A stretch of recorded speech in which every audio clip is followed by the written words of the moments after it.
suñu gisee li xew mbiccug mbaalo bi surtout depuis administration fi mu nekk nii dafa mel ni ñoom suite logique la ñuy dérouler tey jii est-ce acceptable tey jii si on parle de démocratie dans un pays. Déjà dañuy ñaawlu le fait que depuis bientôt 2 mois si on peut le dire comme ça je crois que c'était depuis novembre ba 17 novembre tey jii. Que kii nga xam ne mooy la direction générale des élections bañ a exécuter ñaari décision dañ koy ñaawlu dans la mesure où ñoom direction générale des élections ñoo def un communiqué daal di ne ñoom c'est sur la base d'une décision transmise par le ministère de la justice ministère de l'intérieur nañu retirer kii di Ousmane Sonko ci fichier bi alors donc ba léegi ñu jàpp ne ko kon la DGE avait agi conformément à la loi mais tey jii dañu gis ni que cette même DGE moo décidé ni du agir maanaam du exécuter la nga xam ne décision la nga xam ne 2 tribunaux distincts au Sénégal ñoo ko jël qu'est-ce que ça veut dire que tey administration bi nga xam ne moom moo nar a organiser les élections d'ores et déjà dès l'entame mooy la nga xam ne Cour suprême waxoon nañ ko ci recours bi nga xam ne moom la ñoom Ousmane Sonko dugaloon l'avocat général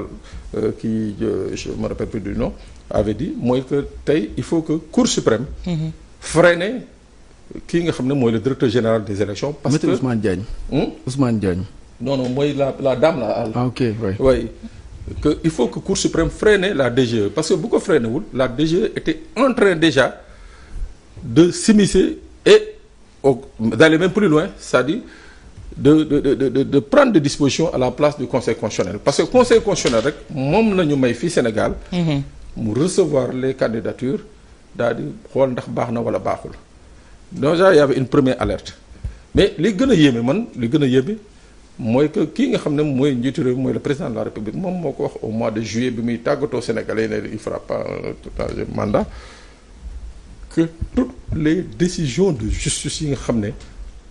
dinañ ko exécuter fii ak mu fiy jógee le 3 avril daañu di génn moom il fera tout pour que ces décisions soient exécutées oui mais tey ñaar nee nañu ñoom duñ ko exécuter et ba tey ji le président de la République comme on le dit clé de voûte des institutions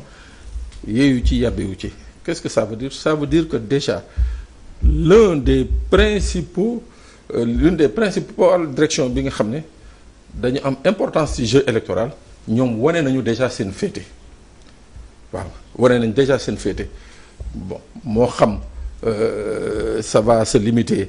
expressément à ce qui concerne Ousmane Sonko mais li leer ba leer mooy déjà seen posture rek ça ne rassure pas pour quelqu'un qui nga xam ne dafa waroon tëdd njaxaanaay pour organiser une élection.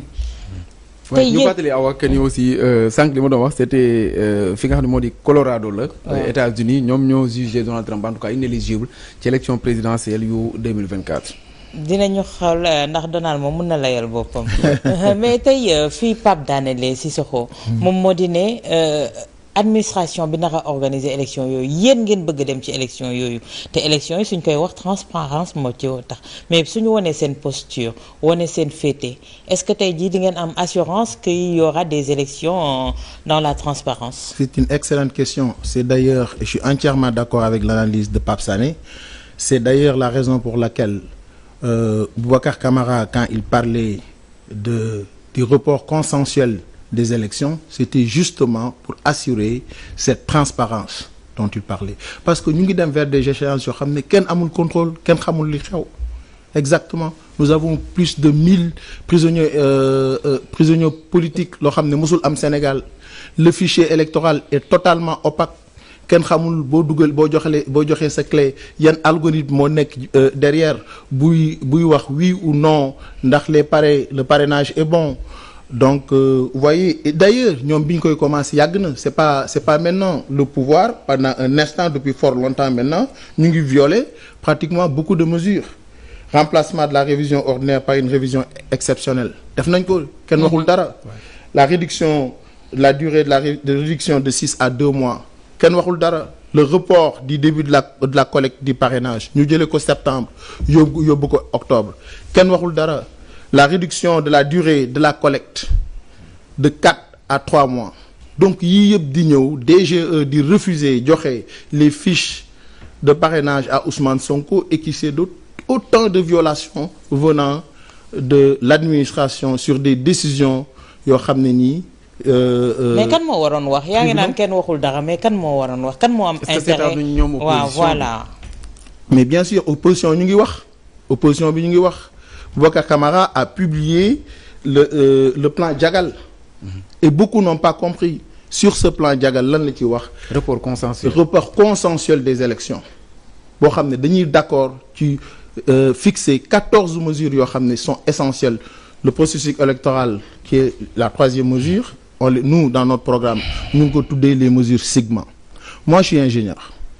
voyez dans les mesures Sigma en général processus que ce soit processus social que ce soit processus technique dañ ne boo bëggee améliorer une chose parce que lu ñu mën a wax programme lan la c'est un système d'amélioration jëlee dëkk yóbbu ko jëlee ko fenn yóbbu ko feneen. mais dañu ne loolu doo ko mën a def bu dee dafa am ay variations c'est-à-dire si ce n'est pas en contrôle du mën a dem ay certains éléments ñooy dem yeneen ñi duñ dem ñun ñu ne donc pour loolu mën a am il faut que 14 mesures dont le processus électoral ñu kii ko ñu fixé ko ñu réparé ko donc tant que yooyu amul lu ñu fi mën a def du mën a dem. c'est ça que nous avons proposé. c'est fait du revanche kon pour yow comme les Wade waxoon en 2019 que ni Macky Sall gagné na ba pare bii kon mën nañ ne waa pouvoir bi gagné nañ ko ba pare. non on se battra. On se battra et c'est ça qu'il ne faut pas perdre et là c'est pour tous les Sénégalais et aussi pour l'opposition. Certes ñu ngi def li ñuy def mais chaque jour chaque combat F24. le front pour une élection inclusive et la transparence des élections tout ça ce sont des choses des initiatives qui ont été mises en place pour se battre et ñun tamit ñu ngi battre au niveau du parrainage pratiquement ñu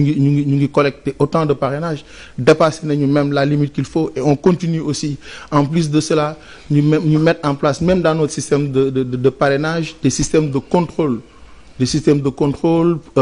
pour qu'il n'y ait pas de répétition etc. Donc tout ça ñu ngi def li ñu mën a def et c'est ça que toute l'opposition doit faire. Parce que ngeen ci ñi invalidé woon en 2019 Boubacar Camara je me rappelle def nañ fii benn plateau ci rajo bi Penco mu ko doon déplorer jàpp que ni c'était même opaque parce que xamuñu nan lañ def ba invalider leen ak yooyu ñu bëgg a demaat ci élection yoo xam ne presque mën nañoo jàpp que ni dara changé wul la fi nekkoon jugu fi après même candidat yi presque bëgg a demaat ci élection yooyu. war sax ma laaj la que ni mën nañ abaat Wade li mu waxoon en 2019 kon finalement. non il faut pas exactement je pense que les craintes sont exactement fondées. Que les soucis sont très bien fondés mais waruñu tax tamit ñu arrêter suñu combat. Le combat est un combat quotidien donc c'est vrai il y a tous ces risques là c'est d'ailleurs ñun li ñu mën a def rek mooy proposer. li ñu mën a def mooy avertir c'est ce que le président Kama a fait il a averti. mais pare na ci maintenant on se dirige vers l'organisation des élections et Inch'Allah le 25 février 2024 li ñu war a def yëpp dinañ ko def pour être président de la République du Sénégal. D'accord mais Pape tey jii bu fekkee ne tey li ñuy wax yëpp ñu agsi fii est-ce que du politisation à outrance de l'administration tey jii moom moo ñu jural li on a laissé faire c'est de Wade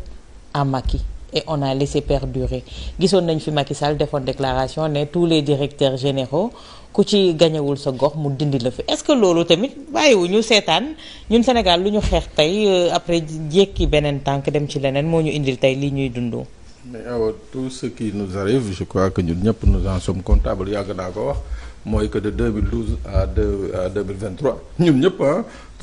tous les segments du pays ku ci nekk da nga doon toog bu mbir amee rek nga ne non sañu ko. non sañu ko non sañu ko. Exactement.